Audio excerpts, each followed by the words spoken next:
So we can start with a quick conversation. If I want to know from you if you are currently running any Facebook or Instagram advertising. What campaigns are you running most regularly? What are some of the issues?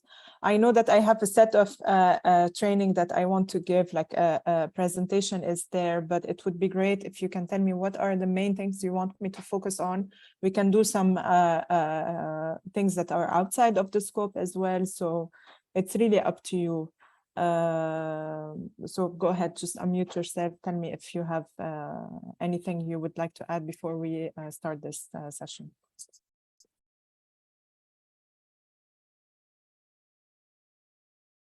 I know no one wants to be the first one to speak. So no volunteers. Hello. Hi. Yeah, hello. How are you? Hi, Mazen. This is Mazen. We have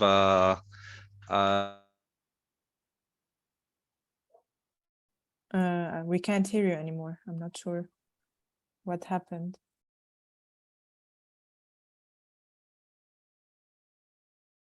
Mazen. Okay, thank you, Leslie. Leslie is not using Facebook. Hopefully after this, you will start using Facebook advertising. So, yeah. Yes. Okay, Mazen, we'll wait for you. Muhammad? Yes, thank you very much. So I would like to know if you could maybe talk about how you can connect your catalogs, like how can you make advertisements using your catalog to optimize, like sell certain part of your catalogs. I don't know if you're getting me. Yes. So do you already have your catalog uploaded? And I guess what you're talking about is dynamic ads, right?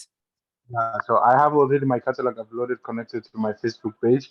So I want to know how I can now optimize my ads using the catalog now, you see. Okay. Okay. That's not primarily what we have, but we can do an example of that at the end of the session. Basically, catalog is connected to something that's called dynamic ads, whereby Facebook automatically, based on what people are searching on Facebook, let's say you're selling shoes, I don't know, and people are looking for shoes, then automatically they will start to show ads related to shoes on if you have shoes on your catalog to them as well. So that's a little bit a mix between the traditional way of Facebook advertising and Google search. So it's a very good way to increase sales and really optimize for what people are searching for. So yeah, thank you for that. Anyone else? Does anyone have a little bit of experience, or if you want to write in the chat, if you have experience with Facebook or really not at all, that would be also helpful a little bit.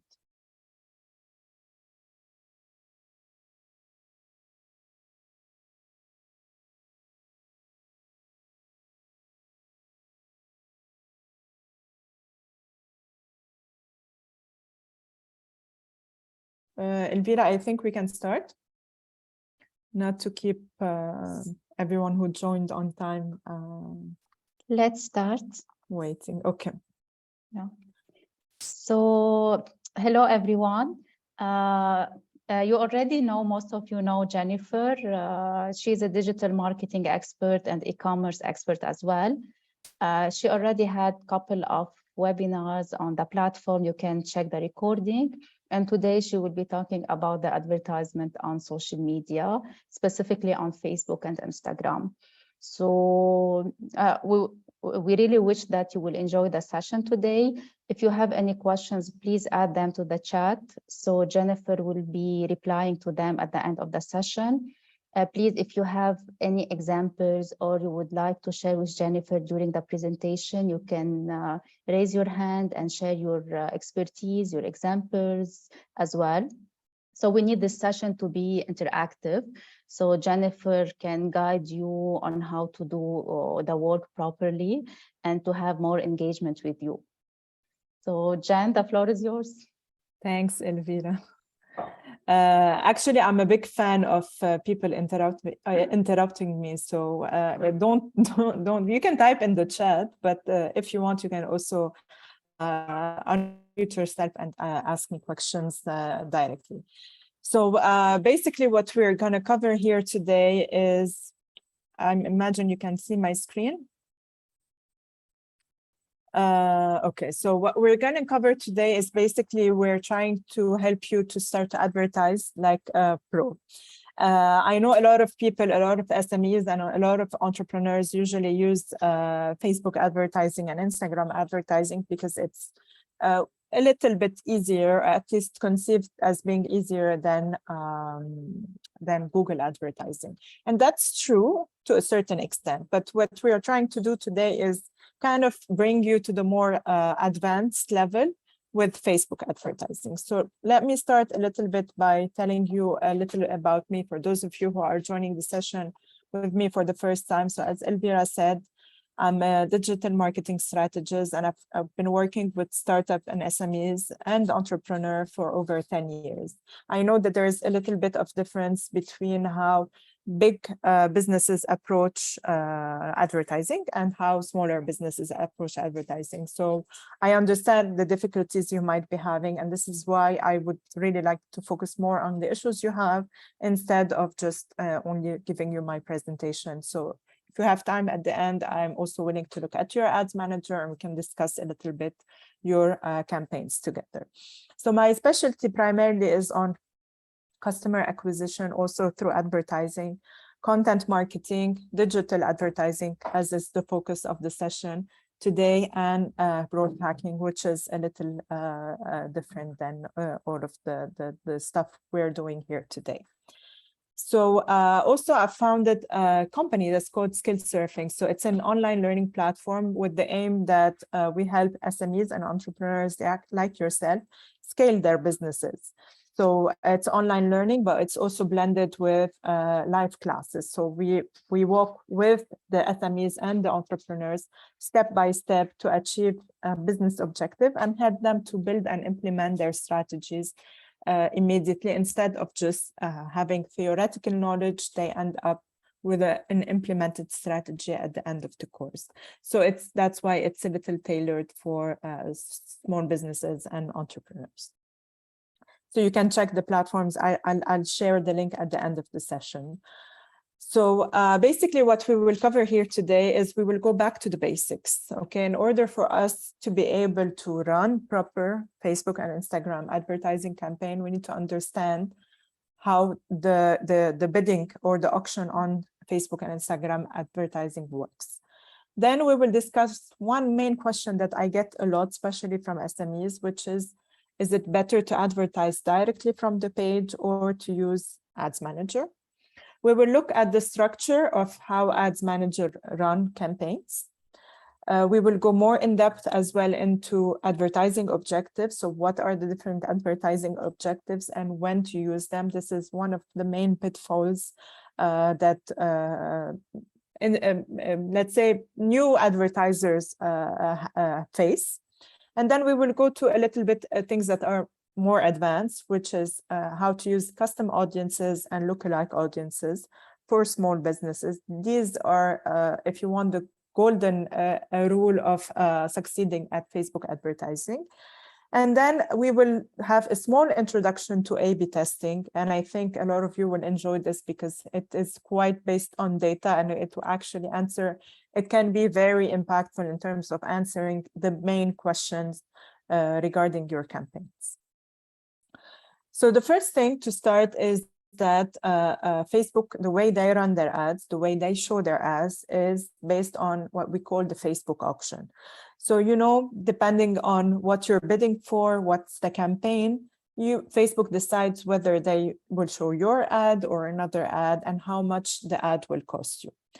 Contrary to a regular auction, it's not only the price that is a key component in winning the auction or not. So how Facebook decides which ads to show is based on three very important different elements. The first two, which is the advertiser bid, in that case, you are the advertiser. So how much are you willing to bid for that impression or engagement? Second is the estimated action rates. And we were going to go in more details into each points, but I wanted to show you basically the equation, how it works. So you have the advertiser bid and the estimated action rates.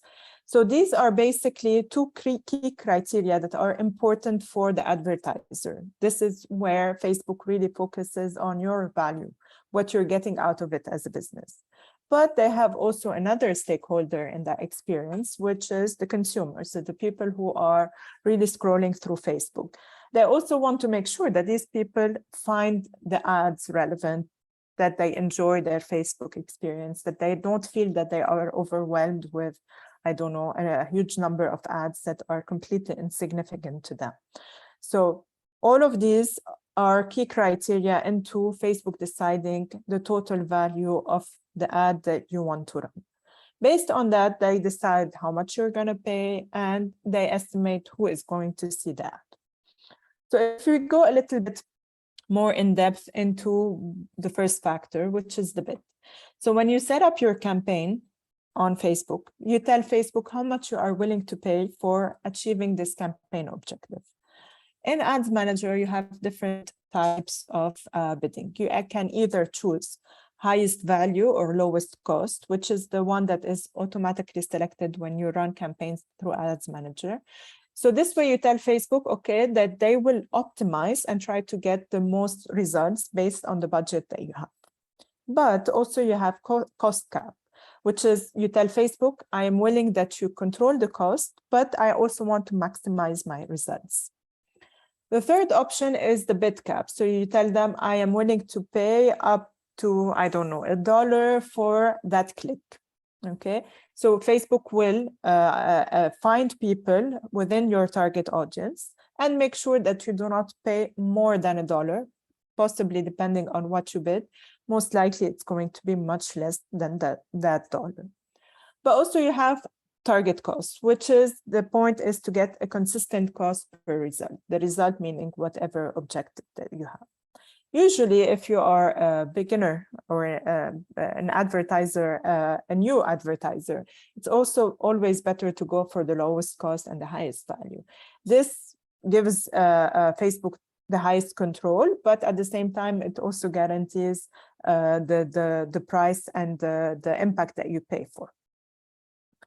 The second element is the estimated action rates. So basically, Facebook uses the data that they have about the people you're targeting to make sure that you reach people who are more likely to engage with your ad. So this is why also this point is relevant to your flexibility and what you want to get out of this ad. They do this by seeing the history of how people interact with ads that are similar to you, or if they usually engage with pages that are similar to you. So this is important because the better you do the targeting for your ad, if you really have a very good targeting on your advertising campaign, the most likely you will get higher action rates. When we say action rates, it could mean either clicks or engagement or conversion, whatever it is that you set up in your campaign objective. So that's why it's important to really go very in depth and really understand who is your ideal customer or target audience on Facebook. And the third point is the user value. So that is related to the ad quality. So the ad quality meaning the content of your ad, the visual, the caption, the click to action, all of these elements, as well as your landing page. So if your ad is driving traffic to your website, your ad is great, it looks very nice, but the landing page, the website or the landing page where people are going to get after they click on the ad is, for example, not relevant to the ad, or is it takes a very long time to load. That also affects the ad quality and by definition, the user value. So if we go a little bit more in depth into what is, so I mentioned two components, the negative feedback and the content of the ads and the landing page. Sometimes also the negative feedback, so That's when you have the ability as a user to hide the ads you don't want to see.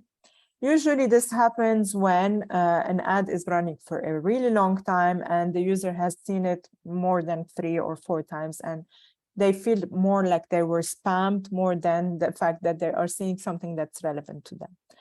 Also, that could be the case if the targeting is completely not on point and you're targeting an audience that is not relevant to you. So users have the ability to hide the ads.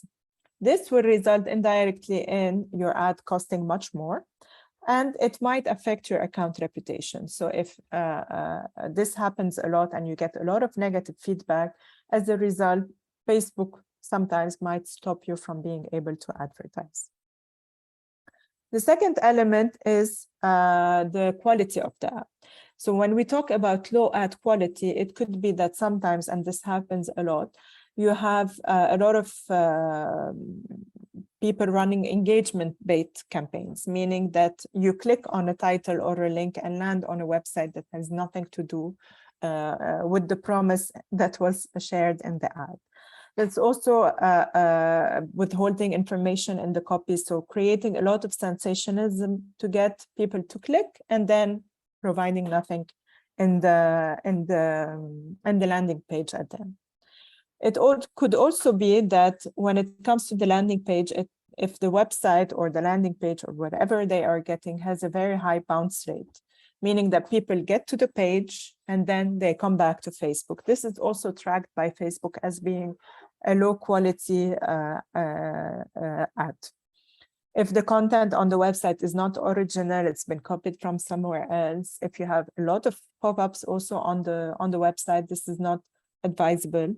Or if, for example, they click on the link, land on a website that is not mobile optimized. So all of these are also tracked and will impact the cost and the success of your ad campaign. So it impacts if you get selected as part of the auction, but if you get selected as part of the auction, it could also mean that your ad will be costing you much more than it should. So all of these elements are the reason why I'm mentioning all of this is to get you to understand the link between running good campaigns in terms of very nice visuals, very good and optimized target audiences, and the impact it has on your success in advertising and the price that you pay per action that you want on Facebook and Instagram. So the key points to remember from that section is that at the end of the day, Facebook wants both parties to be happy. So you as advertisers and the people as users. So that's why in the way they select these ads, they make sure both criteria or both experiences are taken into consideration. Also, it's not really the highest bid that wins the auction. So it's not the person who has the most capacity to pay for an advertising that wins the auction. This is important for you, given that sometimes we work with very small budget, but that doesn't mean that we will not be successful in running Facebook advertising. The main point here is to focus on targeting the correct audience and setting up your campaigns based on what you want to achieve as objectives. We will go a little bit more in details related to that in the upcoming slides. And what you need to focus on is creating ads, content, and website experiences that people will actually enjoy. I have a case study at the end of the session. I think it will make all of these elements that we're discussing now really come together in one very clear and very fun example. So now when it comes to discussing whether to boost directly from the page, you know, you have your page, you have the post, and then there is a button that says boost. Most SMEs and entrepreneurs really use that instead of going to Ads Manager for the main reason that they feel that Ads Manager is a little bit overwhelming. So I get this question a lot in terms of why do you suggest we use Ads Manager as opposed to advertising directly from the page. It's true that it might look like advertising directly from the page is easier, but once you get familiar a little bit with Ads Manager, it's really very flexible for advertisers from any level of experience to use. What it allows you is that it allows you to run more sophisticated ads across all of the different Facebook apps and services. So you have Facebook, you have Instagram, you have stories, you have the newsfeed, you have mobile experiences. All of these are not really available through advertising directly from the page. It's also one tool that will allow you to create the ads, to manage the ads, and to track if they are performing well or not. So most people run their ads and forget about them, and then just look at how much they paid at the end of the month. That's fine, but that will not help you improve and really leverage the same budget to get more and more results. It also allows you to track what campaigns are performing best and really adjust or scale your budget to really, at the end of the day, achieve the goals that you have for your business. So Ads Manager looks a little bit different than advertising directly from the page, but once you understand, as I said, the structure, it's very, very easy and straightforward. So you have 3 layers, which is the campaign. This is where you set your objective. You have the ad set. Again, under one campaign, you can have more than one ad set, and under each ad set, you can have more than one ad. We're going to go through each one individually so you get to see the differences between them. So as I said, at the campaign level, this is where you set up your campaign objective. So which should relate to your business goal. What is the business goal that you're trying to achieve from this ad specifically? And that, as an example, you can have as a business goal to increase traffic to your website, or it can be to get people to engage with your posts. So usually when I work with SMEs, I understand that, for example, they want to run campaigns to increase traffic to the website, but they judge the campaign's success based on engagement. And this is one main issue, is that if you have 2 different objectives, you need to have 2 different campaigns, and you need to run them separately, because you cannot, when you tell Facebook that I want to increase traffic to the website, it means that Facebook will go and find people who are more likely to click on that ad and go to your website. Whereas when you want people to engage with your post, these are people who are quite active on Facebook, and they are usually engaging with similar content to yours. So by setting the campaign, you are telling Facebook, this is the business goal that I want to achieve. Also, through Ads Manager, you have 3 categories of objectives. We're going to go through each one separately. So you have awareness, consideration, and conversion.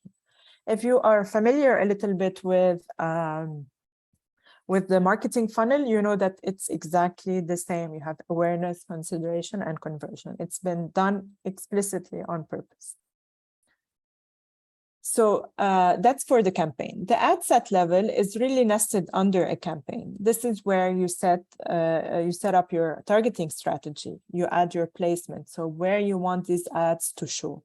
As I said, on Instagram stories, or you want them on the Facebook news feed, or you want them, I don't know, outside of Facebook as well.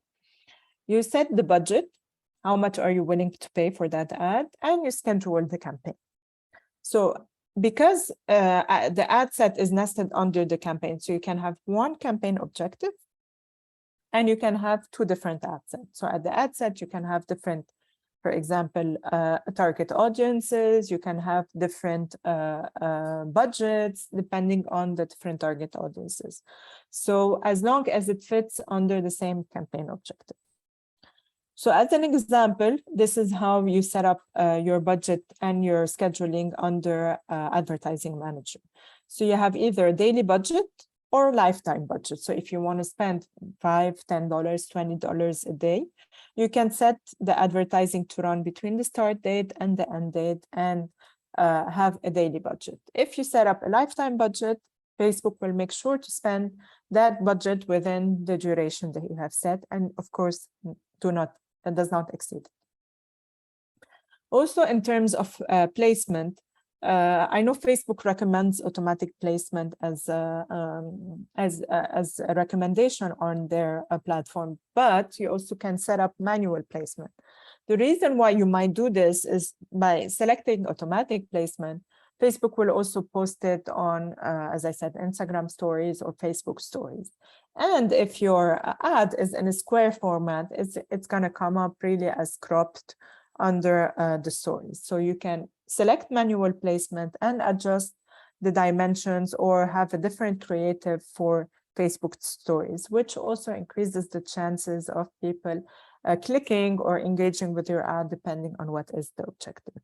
So if you are a beginner, you can go with automatic placement, but it's not really much more complicated to select manual placements as well. Which brings us to the third level, which is the ad level. This is where you customize the creative elements of the ad. So which is the copy, the photo or the video, and the call to action. So you can have multiple ads within the single ad set. If you remember, this is the structure. So you can have under each ad set more than one ad, and you can also have different ad sets under the same campaign. So if you're running an advertising, for example, to drive traffic to a website, and you've divided the ad set between, I don't know, male and female for whatever reason, or you can have like in country, this is targeting one country and this is targeting another country. So you can have two different designs for the ad for the same target audience and the same campaign. And here you can have two different also designs for the different country, same campaign. So yeah, this is a little bit how it works. You also can run one ad under one ad set and one campaign level. You don't have to really complicate it that much. So as I said in the beginning, when you set up your campaign objective should align with your business goals. It doesn't have to be your lifelong business goals. It has to be the business goals that you want to achieve from this campaign. So these goals will help you focus and track the progress of the campaign over time. It will also vary based on the size and stage of your business. So if you're running a campaign for the first time, or if you're new, you're a new business, you cannot really run a campaign and with the objective of increasing conversions, because people or the audience on Facebook does not know you yet. So focusing on a sales objective in the beginning of your life cycle as a business is usually how many SMEs and startups waste their budget. So because they tend to focus very much in terms of the advertising campaign as a revenue or a profit, it should come in phases. So people are unlikely to, from the first ad they see for a new business, click and buy your product. You need to build that relationship with them, either through an advertising campaign or through content marketing as well. So that's why I always tell people your goal may be a more intermediate step between awareness and revenue. So you can have things like increasing brand awareness to build a relationship with your potential customers, or generating leads, which is a step before converting to customers. So remember, the goals that you set up for your business should also be a specific, measurable, achievable, relevant, and time-bound. So this aligns also with the advertising goals that you set up on Facebook. So one example, and we're going to see actual campaign designs for that examples in a bit. So I took that's not really business, but an example of a business that's called Little Lemon. Little Lemon they have an online, they have a restaurant, and they want to launch a new online delivery system. So Tarisha, who's the marketing specialist that works there, is responsible for promoting both the restaurants and the online delivery service. So she decided that her goal is, as opposed to what most people would think, is not to increase the number of delivery service orders through the website, but to increase the number of visits to the website in the first month. So they want to increase it by 1,000, which is something that I can measure, and I can know if my campaign was successful with them. So this is why the campaign objective is where it aligns with the business goal. The secondary business goal could be to increase the number of delivery orders through the website. But before, she wants to increase the number of visitors or traffic that comes to the website. So we've talked about the different objectives. We're going to go more in depth into what are the different objectives that you can achieve through advertising on Ads Manager. So you have the first level, which is the awareness. This is where you generate an initial interest in your business, product, or service. You also have the consideration. This is the moment where they have enough awareness about you and your services, and they are starting to build a relationship with you. So you can encourage people to learn more about what you are offering. And the final step, which is the conversion, and this is what you mentioned in terms of catalog sales. So you have, this is where it goes more to the bottom line of the business. So people are either more encouraged to purchase or actually to visit the store if you have a physical location. So under the awareness, so we have two types of awareness at the awareness stage, which is brand awareness and reach. They might look a little similar, but they are a little bit different. So brand awareness, it's when you increase people awareness of your business, brand, or service. So awareness is by trying to get them to get the ad to become top of mind. So they would start to think about you, they would remember you, they would remember seeing the ad, which is a little different than a reach. Reach, when you set up the ad objective to be reach, is that you tell Facebook to show that ad to as many people as possible in the target audience.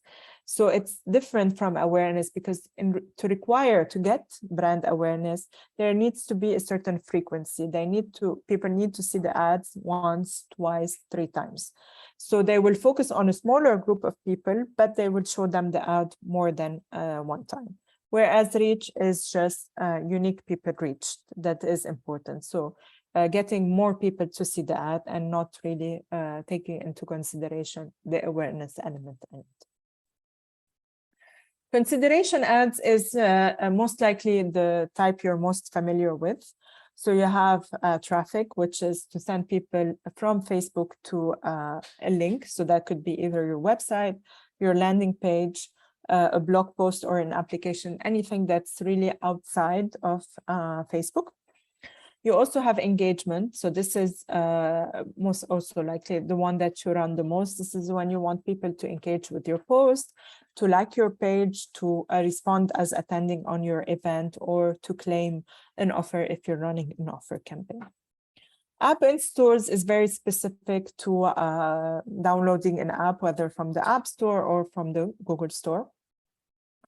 Video views is also to get more people to watch your videos. So it differs from engagement, and I see a lot of people make that mistake in terms of they promote a video for engagement, and then they notice that it doesn't have a lot of video views. So video views will go and find people who are most likely to watch your video one, whereas engagement is Facebook will find people who are more likely to engage with your content. Another very interesting type of ads is lead generation. So this type of ads will help you collect leads for your business. This is generally a type of ad that people run, for example, if they have big ticket sales. So if you're selling real estate, you're selling cars, or for example, you want to increase subscription on a newsletter or something like this.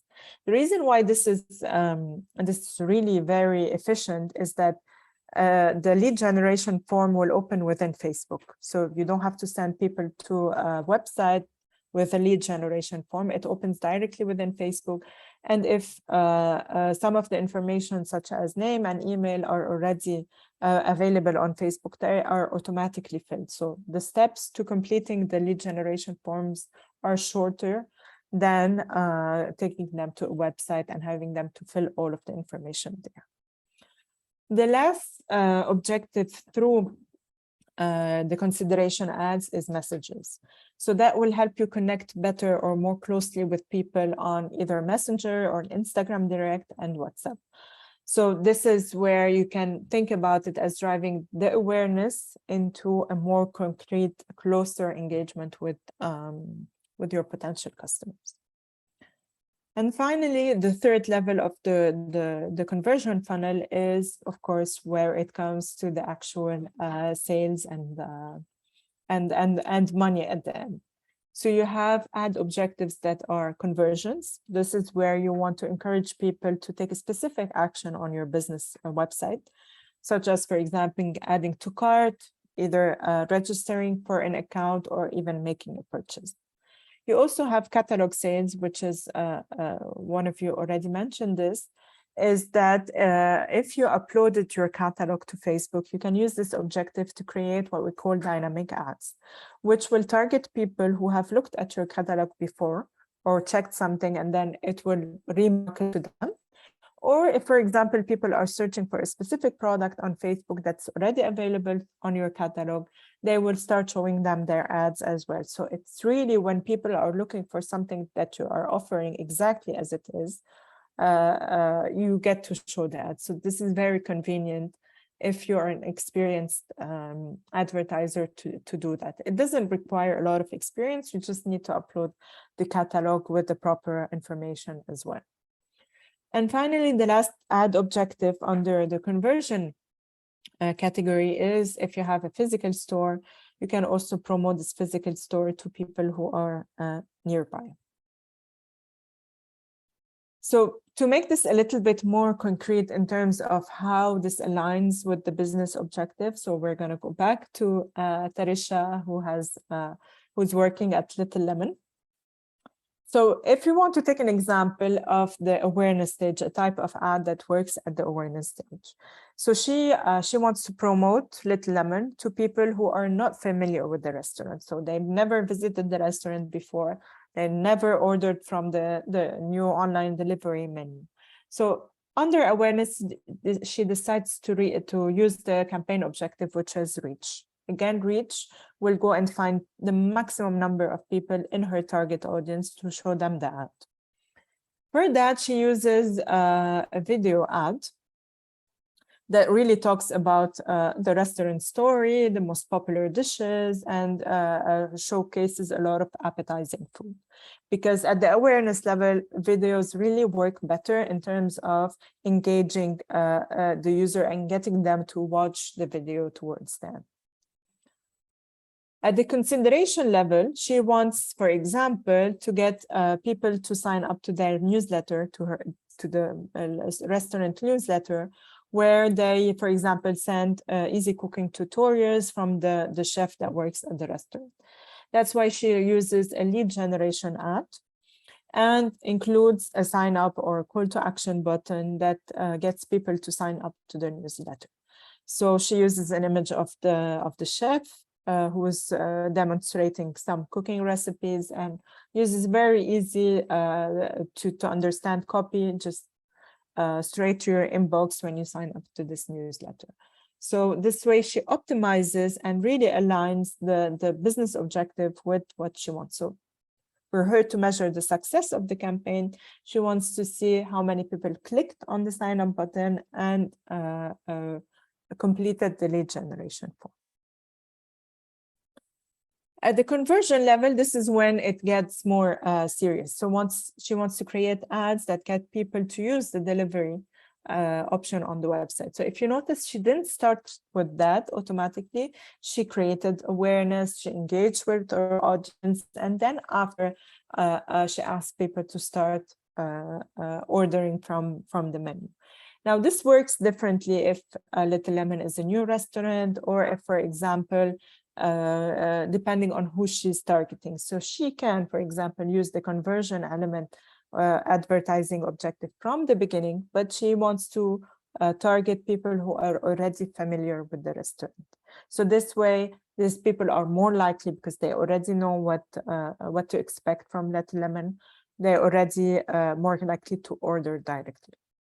So to encourage people, she uses like one of the most popular dishes that she has as an image, and triggers them with a free delivery and a discount code that they can use. And if you notice here, the call to action would be see menu and not sign up, for example. So this is a conversion objective where Facebook really optimizes to get people to convert and buy from Little Lemon. So the key points I want you to remember from this section is that first of all, Ads Manager offers a lot more option for advertising as opposed to boosting from the page. So I encourage you here to get a little familiar, although it looks a little bit overwhelming in the beginning, but it's really quite easy once you get familiar with it. The campaign structure is divided between campaigns, ad set, and ads. You can have more than one ad set under campaign. You can have more than one ads under ad set to try, for example, different creatives and ad designs. Also, you need to choose advertising goals that align with your business objective and measure the results based on the advertising goal that you selected and not something else. Which brings us a little bit to something which is a little bit more complicated, yet once you understand how it works, you're gonna get addicted to Facebook audiences. So you have 3 types of Facebook audiences that you can have in your targeting options on Ads Manager. You have the core audiences, which allows you to manually select the audience that you want to target based on characteristics like age, location, demographics, interest, and things like that. You also have custom audiences, which allows you to upload a contact list, for example. So if you have a customer list from your website, you can upload it to Facebook to connect with these customers on Facebook. And you have what we call the golden rule of advertising on Facebook, which is the lookalike audiences. So you can use this custom audience or a list of customers that you have, or we're going to look at a few options as well to find people who look like your current customers or the data of customers you uploaded. So this way, if you already have a very strong list of people who are within your target audience, who are engaging with you, you can tell Facebook, these are the people I want to find. Please go and find people who look like them. We're going to go through this a little bit more in details. So let's start with first the core audiences. So these are the people you select through your manual targeting. Remember, you can include and exclude people in your targeting. We're going to look at one example now. You can also target people through different elements under location targeting. So you have people who live in a location, were recently in a location, or are traveling in a location. So sometimes, depending on what businesses you have and what campaigns you're running, this might make more sense to focus on people traveling or who are physically in a location, because also sometimes people do not really update their Facebook by saying where they live. If they moved, they might still have it set up as their main initial location. So these demographics is basically Facebook understands these demographics based on what people share on Facebook. So if people are not very active and the accounts are really hasn't been really updated since they opened it, so just keep in mind that some elements might be old and not really accurate. Also, when you're setting up core audiences, you have the option to select a language. The tip here is only use language targeting if it's not the primary language spoken in the country you are targeting. So let's say I'm running ads, for example, in China, and my ads are in English. So I can select language as in English, because that would tell Facebook to go find people in China who have their Facebook set up to English. That means they already speak in English language. China is not an accurate example, sorry, but because they have no Facebook in China. So, but just to give you an extreme example in terms of the differences in languages. So as I mentioned also, you can include and exclude people from your targeting. So when you set up, for example, detailed targeting like that, by saying I want to reach family-based households. So these are people with families, with kids. It's not only, they're obviously married. And a family-based household who are also dog owners, okay? When you set it like that, it will tell Facebook that they need to find people who are who match at least one of the following. So they have to either be a family-based household or dog owners, or both at the same time. So if you're, for example, you're selling I don't know, products for dogs. I don't know, how does that relate to family? But if you have, like, for example, products that are, you're selling products to dogs, and you want to include in your targeting family-based household. This way, you're either choosing one or the other. If you want to have both, then you have to narrow the audience by clicking, obviously, on narrow audience and selecting a detailed targeting to tell Facebook that they should match family-based household as well as dog owners. So this way you make sure that you reach your exact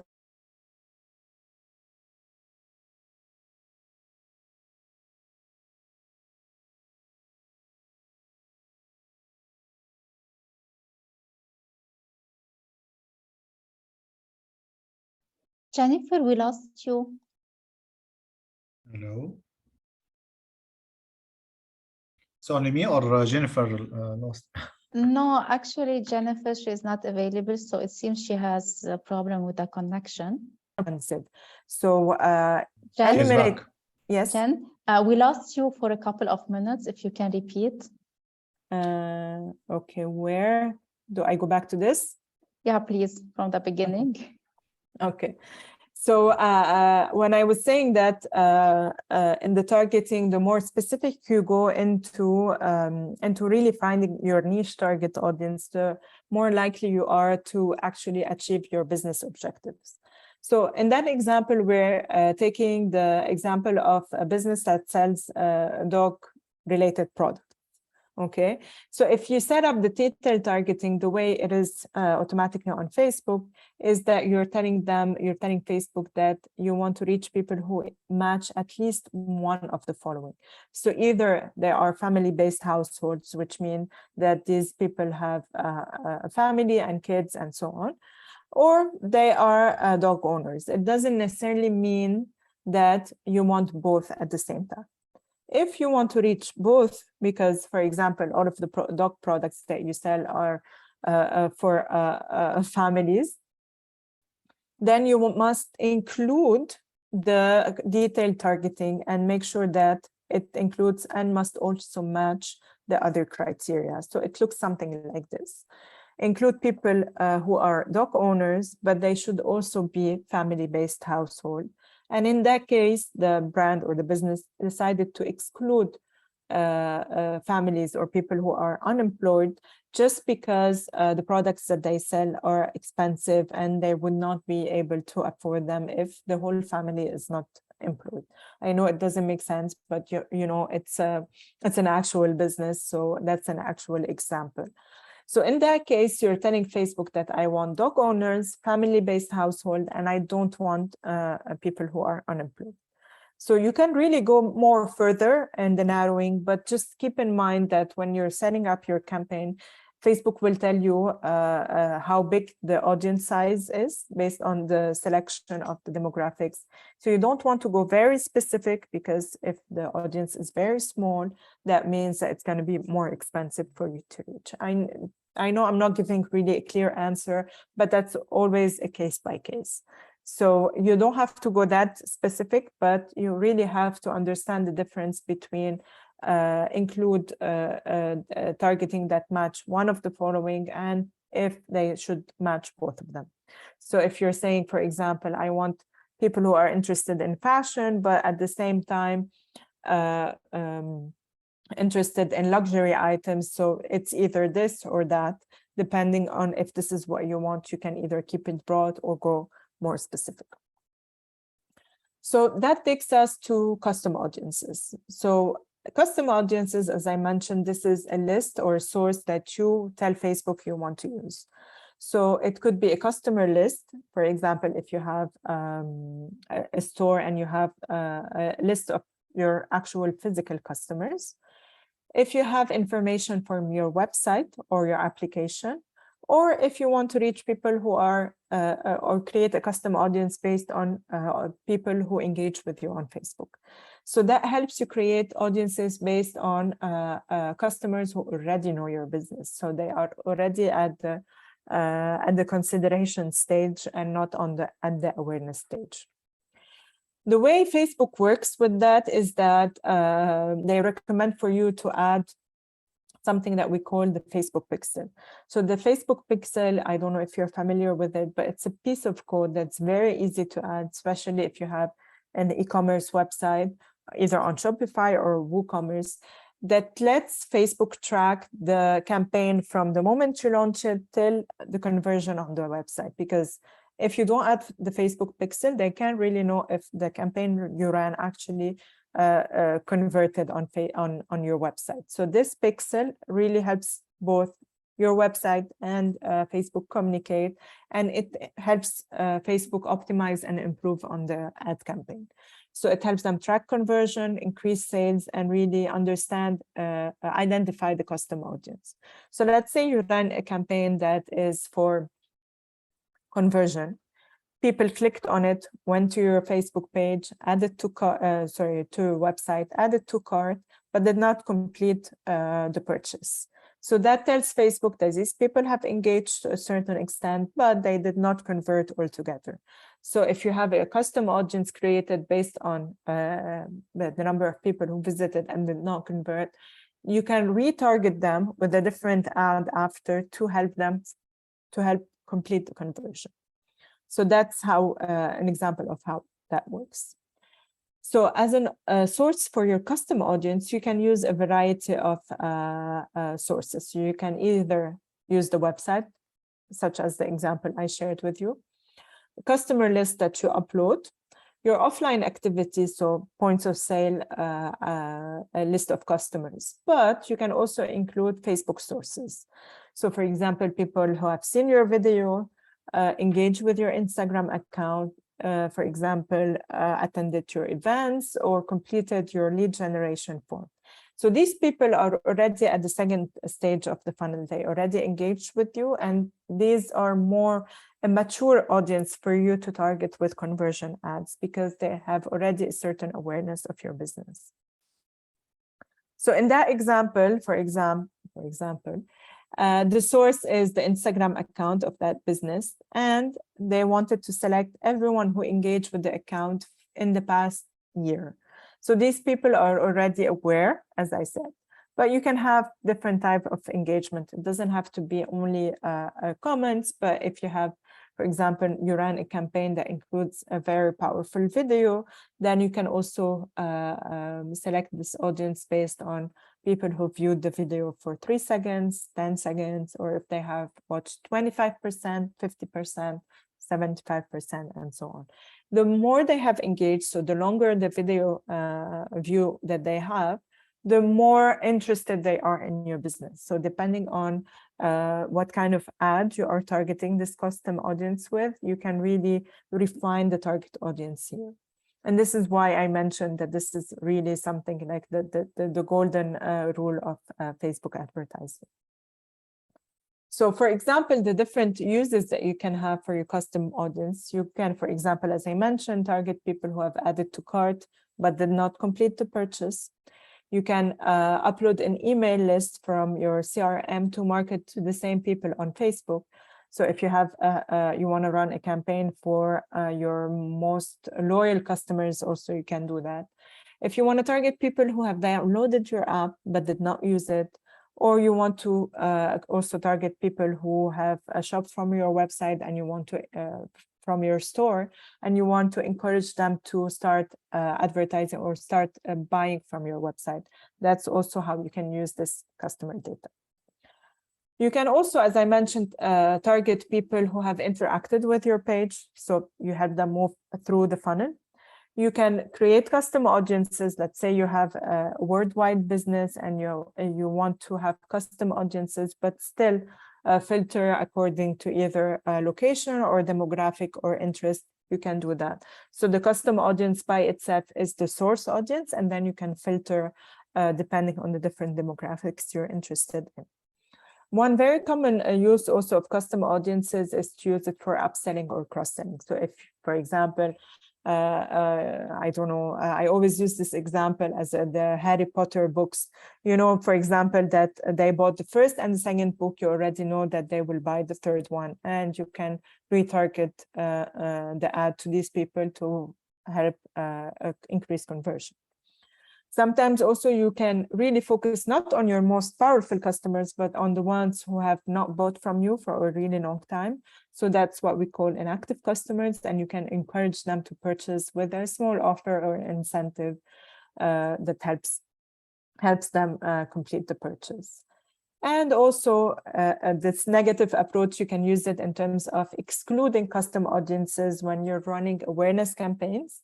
So if you want to run a big awareness campaign, but you don't want to spend that money on getting people or targeting people who are already familiar with your business, you can exclude them from the targeting through the custom audience.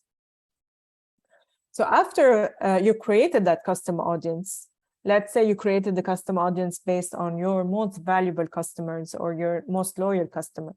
You can tell Facebook to create lookalike audiences based on the list of people that you have as your source audience. So this way, your ads will be able to reach new people who are likely to be interested in your business because they share these similar characteristics to your existing customers. So basically, Facebook, what they will do is they will understand who your custom audience is, and they will go on Facebook and try to find people who are similar in terms of demographics, interest, and behavior.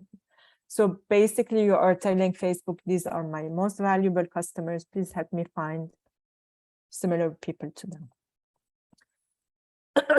So when you set up your lookalike audience, you tell Facebook as well the audience size. So the percentage, how closely you want your new audience to match the source audience.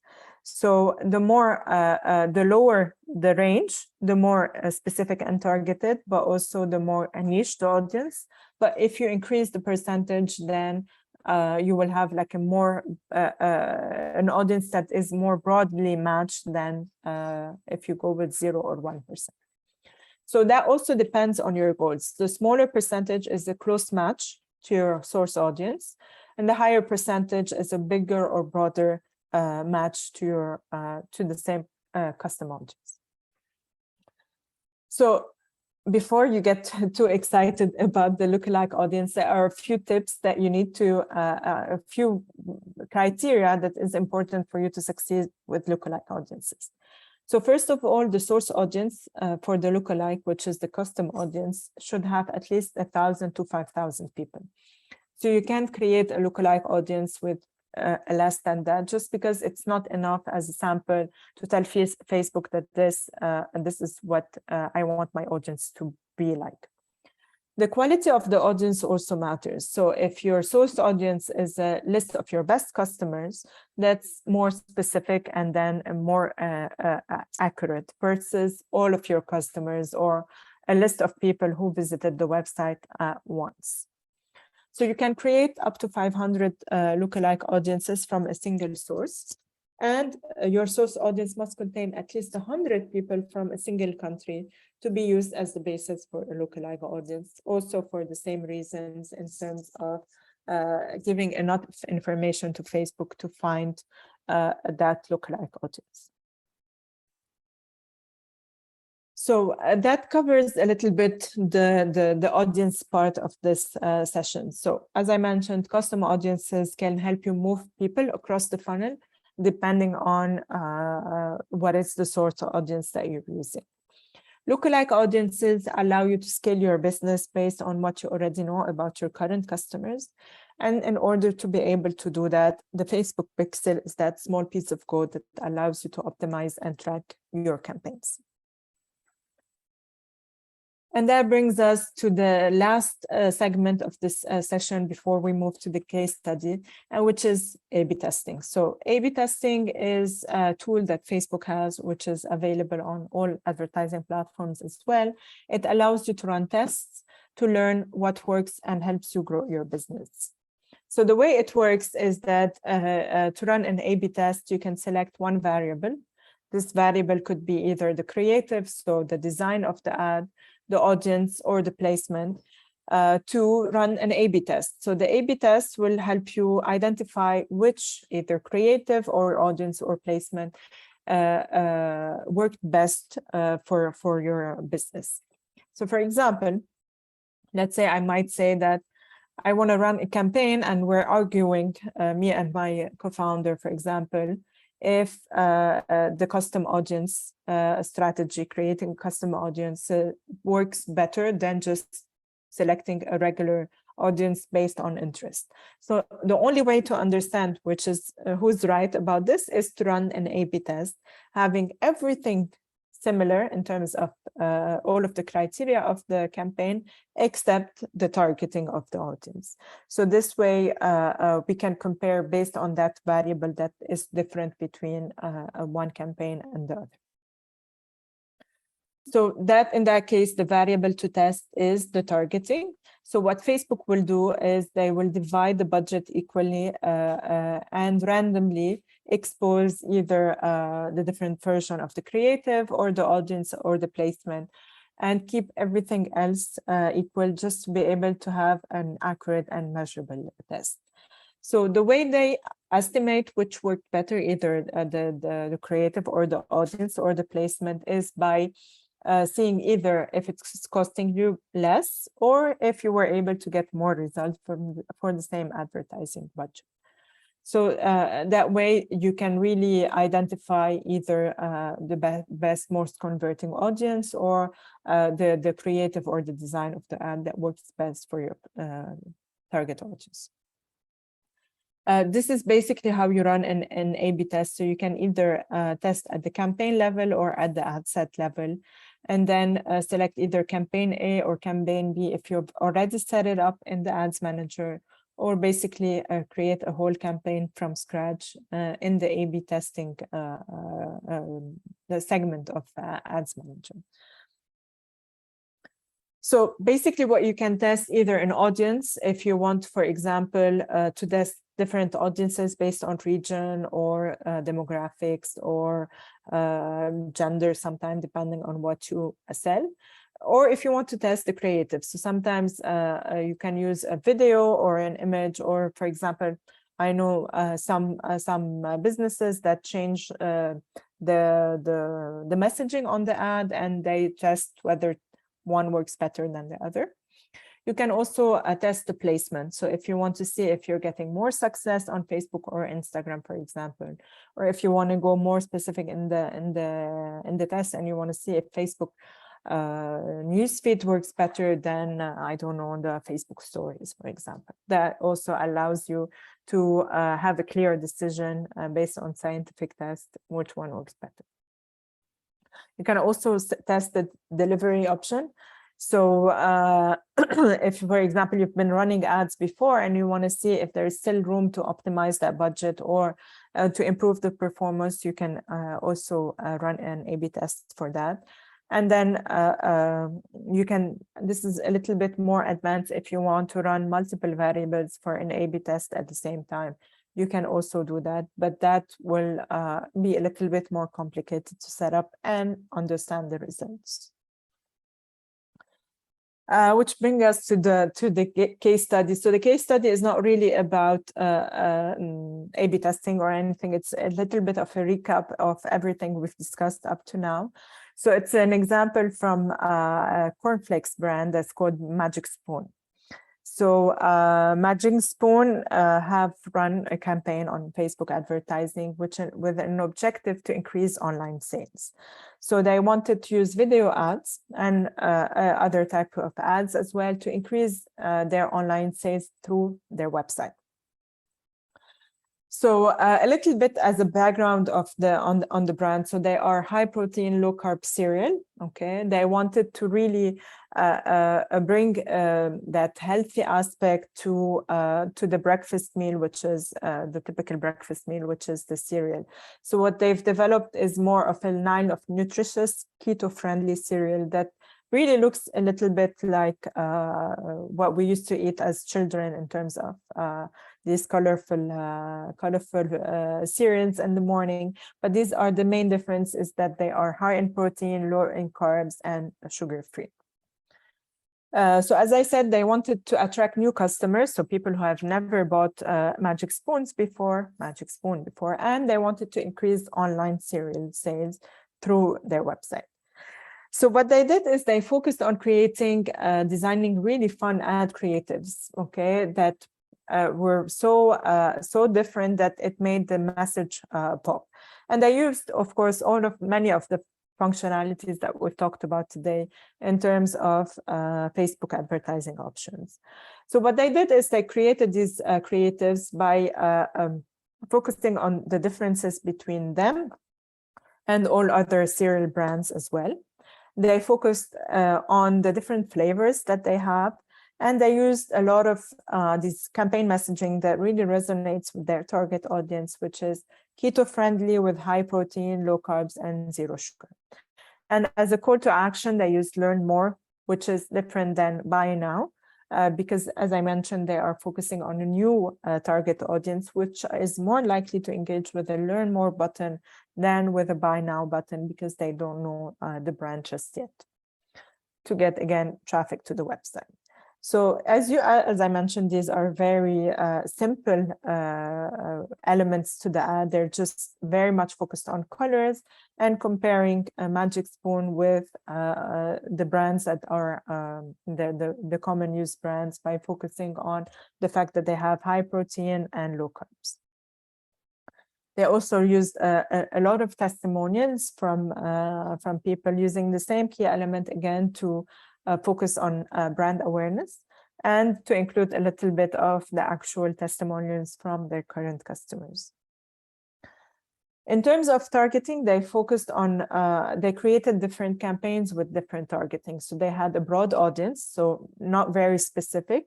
Anyone who's over 18 and interested in health, diet, and fitness, again, and of course in the US.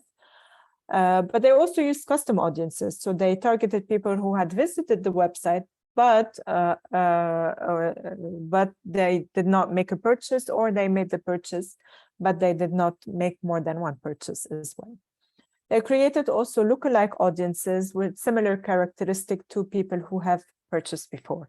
So they used different audience segments, all for the same campaign objectives. They targeted this on Facebook, and so they use automatic placement, but they also created dynamic ads, as we mentioned, to target people who have clicked on the Learn More button in previous ads, but did not buy the first time. So they included a lot of different target audiences with very clear and interesting creative. And this is why they were able to increase their purchases, like 2.1 times increase in purchases as a result of this ad. But they also had a lot of ad recall. So this is where, because it's a new target audience, a lot of people became more aware of the brand and its existence, which might lead in the future to sales that are related to the increased awareness of the brand name and the brand products. And which also something that they measured, which is intent to purchase. So people who have, for example, clicked on the ad, landed on the website, subscribed to the newsletter, but did not, for example, buy the product. So this is a higher intent to purchase, because they've done a lot of engagement points with the brand before, and they were more likely to come by at some point and buy from Magic Spoon. So that's it for that case study. I'm gonna stop here, and I'm waiting for any specific questions you have, or if you want to discuss something more relevant to your specific issues or businesses. I see that we already have some questions in the chat. So what kind of a budget does one need to have for a month of consistent advertising? So yeah, that's one of the questions we get a lot, but at the same time, that's one of the questions that is hard to answer because it really depends on a lot of factors, depending on the business, depending on what's your profit margin and all of these elements.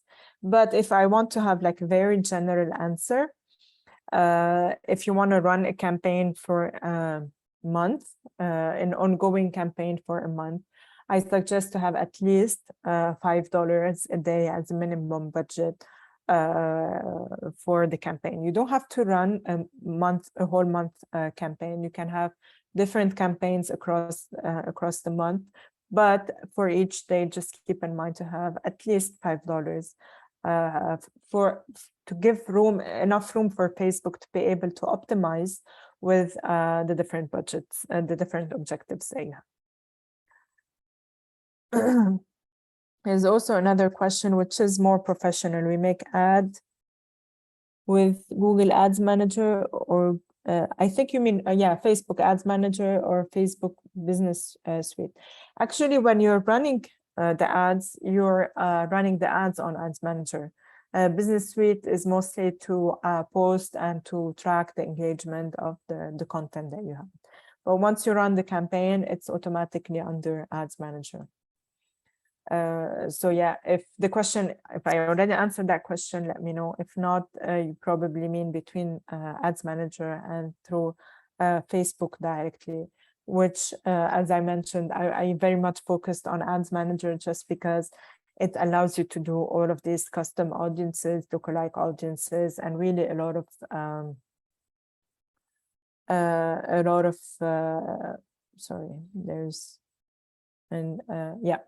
so a lot of options that are not really available through Facebook advertising through the page.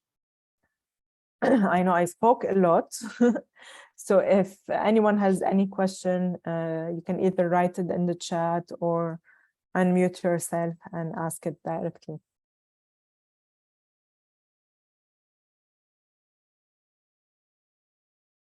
You will get the slides. The recording will be on Ecom Connect, so you can revisit the slides on it as well. Yes, actually, all the webinars are recorded and available on Ecom Connect. And I suggest for everyone to check the previous webinars of Jennifer as well, because they are very interesting, and especially for the digital marketing.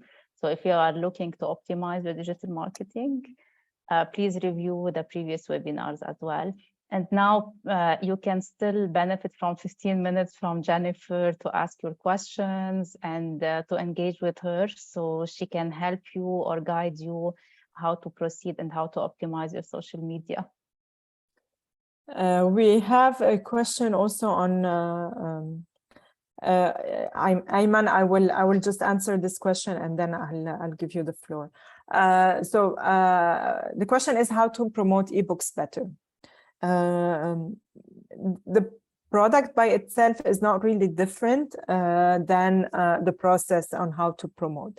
So if your ebook, for example, I don't know, Talita, if you want to unmute yourself and just tell us a little bit more on if the ebook is the part of lead generation, or you have it on your website as a product itself, or you're selling it on marketplaces. So all of these elements affect that as well. Yes, hi Jennifer. So hi.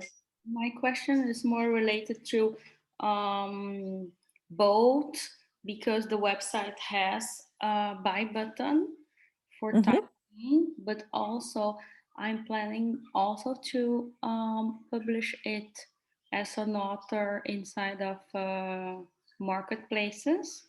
Okay. So we are starting to discover this world of promoting the ebooks. A reason why I wanted to know if the Facebook platform is really the place to be also for ebooks or not. Actually, it's basically the same. It doesn't really matter in terms of the platform as long as your audience is on there. So if your audience is on Facebook as users, then absolutely it makes a lot of sense for you to promote on Facebook or Instagram or whatever. Because you have, like we mentioned, Facebook, but it's the same platform you use for both Facebook and Instagram. So that has to be the first element in your decision-making process on whether to advertise on Facebook or anywhere else. After that, depending on the ebook and its content, you might If you have like content that you post on Facebook, you can then start in the beginning by engaging your target audience there, running campaign for engagements on Facebook, and then targeting with a custom audience, disengage audience to drive traffic to the landing page for them to buy that, depending again on the price of the ebook. If the price is I don't know, like below $20, then you can just automatically optimize for conversion. But if it's like something quite niche and a higher price point, you can just go take them through the funnel as well. I hope I answered that question. Thank you. Sure. Ayman? Yes, Jennifer, hello. Hi. Do you hear me? Yes. Thank you for the presentation. I came a bit late. I think you spoke first about Google. No, it was little- primarily Facebook and Instagram. Yes. Yeah. Okay. Yeah, because what do you think for a new business, or relatively new business? Do you think that starting doing paid advertisement, or we should develop organic referencing, you know? Or Okay. should we use What's the business about? It is selling agricultural products, basically. Selling? Sorry. Agricultural products. Okay. Okay. That could be, you know, more than the handcraft, etc. But for the time being, agricultural products.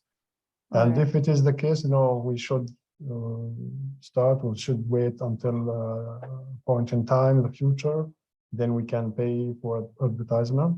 And if it is the case, how much? I heard you that you said $5 per day or something like that. But by the way, I hear that should be really more than that, even hundreds of dollars. Yeah, it really per month. depends on the competition with your competitors. So that's also a criteria to take in mind. But I know that some businesses do not have that budget.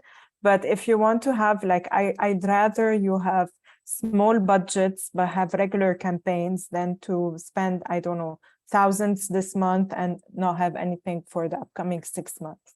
So just because when you run advertising, sometimes also Facebook as a result decreases your organic reach, which means that once you stop the advertising, the reach that you have organically is going to decrease. So because they want to get more money from you, and this is how they make money. So that's a balance here. So it really depends on how much you have a budget and how you can sustain it for the whole year. So I'd rather you have like a smaller campaigns than to just spend all of your budget in once. Now to go back to the original question, organically, if we're talking about organic sales, that means usually SEO and content optimization and content on your website. So ideally, this is for, of course, the solution for a long term, because by the time you start generating organic traffic through content and SEO, it's going to take some time on your website. So always having an organic approach, meaning people are finding you organically, converts better than if you're running advertising.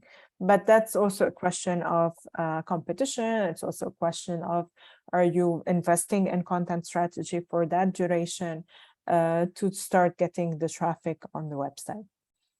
Because if we're still talking about organic reach on Facebook and Instagram, the disappointing news here is that organic reach is basically non-existent anymore on Facebook, and it's on a decline on Instagram. So if you want to really build a customer base and have customers from Facebook or Instagram, you need to really focus or have a budget allocated for advertising. So it really depends. But if you're a new business, I would suggest you have a regular output of posts on social media platforms, even if it's not engaging people, before you actually start to advertise. Because you don't want to start advertising and for people to find your page and see that you started your business yesterday. So that's also like a criteria to keep in mind. Okay. All right. There's also some questions in the chat. Is Facebook not too old for a comprehensive campaign today?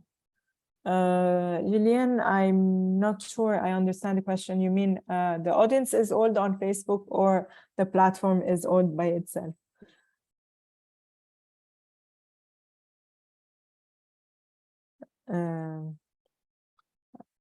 Lillian?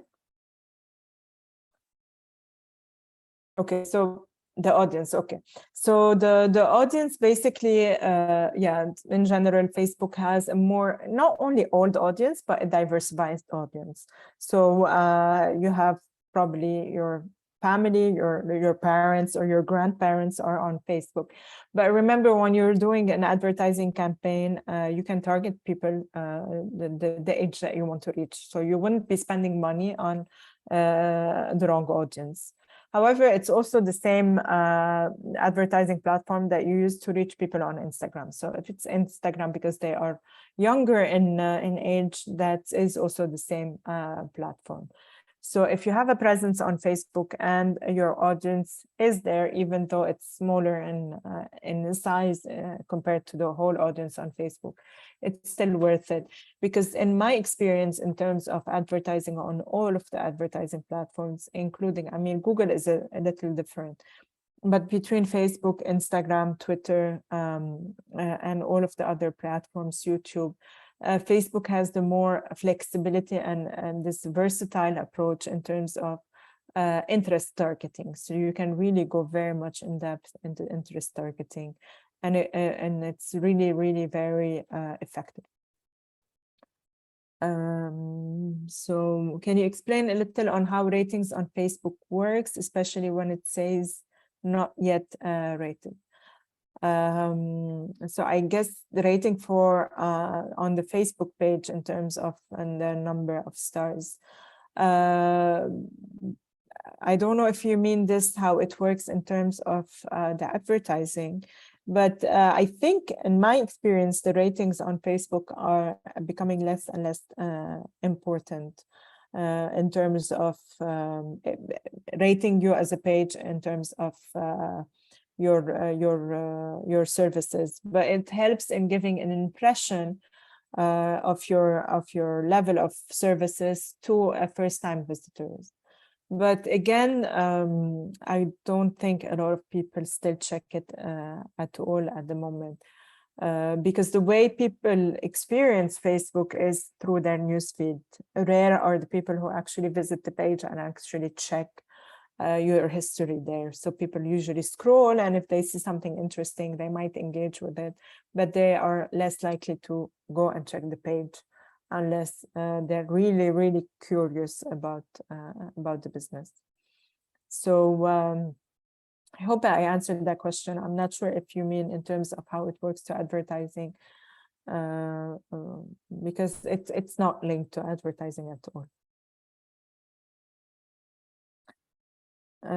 Any more questions?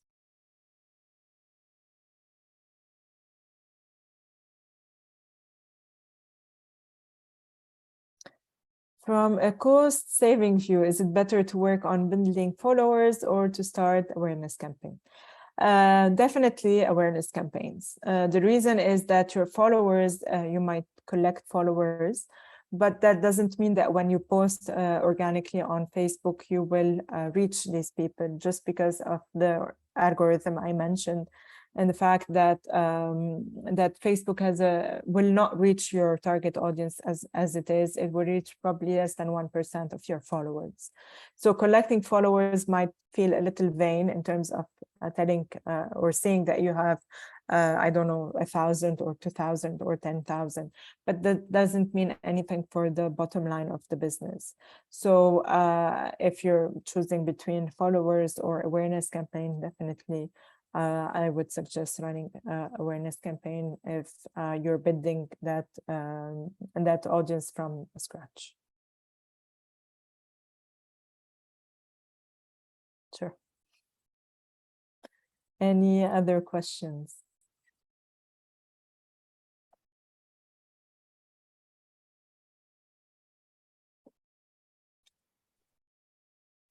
So Jen, we are done for today.